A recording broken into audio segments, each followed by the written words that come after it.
നിങ്ങളുടെ അഭിപ്രായത്തിൽ വിവാഹം കഴിക്കുന്നതാണോ ലിവിങ് ടുഗദറായി ജീവിക്കുന്നതാണോ അഭികാമ്യം?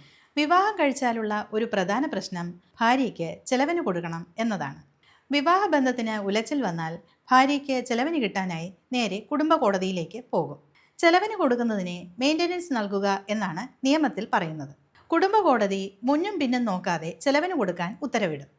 അവിടെ ചെലവിന് കൊടുക്കാൻ ഭർത്താവിന് വരുമാനമില്ലെന്നോ കടബാധ്യതകളുണ്ടെന്നോ EMI ഉണ്ടെന്നോ പറഞ്ഞാലൊന്നും വിലപ്പോകില്ല.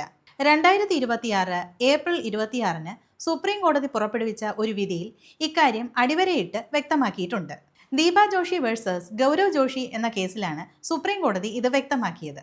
വിവാഹം കഴിഞ്ഞ് ഭാര്യ ഒരു വർഷത്തിനകം കുടുംബ കോടതിയിൽ പരാതി കൊടുക്കുകയാണ്. കുടുംബ കോടതി 8000 രൂപ ചെലവിന് കൊടുക്കാൻ ഉത്തരവിട്ടു. ഇതിൽ സംതൃപ്തയാകാതെ ഭാര്യ ഹൈക്കോടതിയിൽ അപ്പീൽ നൽകുകയാണ്. ഹൈക്കോടതി ഇത് പരിശോധിച്ച് 8000 രൂപയിൽ നിന്നും 15000 രൂപയായി മെയിൻ്റനൻസ് തുക വർദ്ധിപ്പിച്ചു കൊടുക്കുകയാണ്. എന്നിട്ടും സംതൃപ്തയാകാതെ ഭാര്യ സുപ്രീം കോടതിയെ സമീപിക്കുകയാണ്.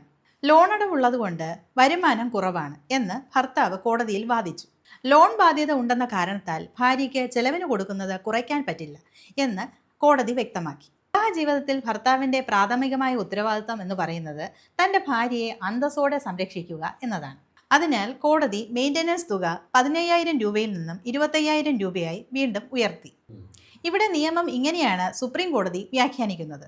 പണം സംബന്ധിച്ച ബാധ്യതകൾ ഉണ്ടെങ്കിലും നിയമപരമായി നിറവേറ്റേണ്ട ഉത്തരവാദിത്തങ്ങളിൽ നിന്നും ആർക്കും ഒളിച്ചോടാനാകില്ല.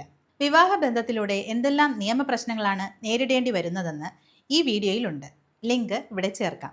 This is Legal Prism, law made easy.